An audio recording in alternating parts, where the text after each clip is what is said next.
Hæ, ég heiti Ágústa. Ég menntaður jógakennari og heilari. Í dag ætla ég að kenna stöðu til þess að losa spennu í mjóbakinu. Við byrjum í standandi stöðu, beygjum okkur í hnjánum, setjum lófana í dýnuna og gera stórt já með höfðinu.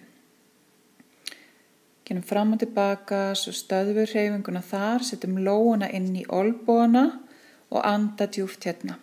Og það sem við finnum að þegar við öndum að, þá erum við að losa spennu í öxlum og herðablöðum og þegar við öndum frá, að þá erum við að losa spennu í mjóbakinu. Svo setjum við lófana í dýnuna, róum beinið innundir og komum upp í gegnum styrkin í fótunum. Drögum axlir upp að eyrum, herðablöðin saman, fráöndun komið niður. Anda að upp, fráöndun niður. Anda að upp og fráöndun niður.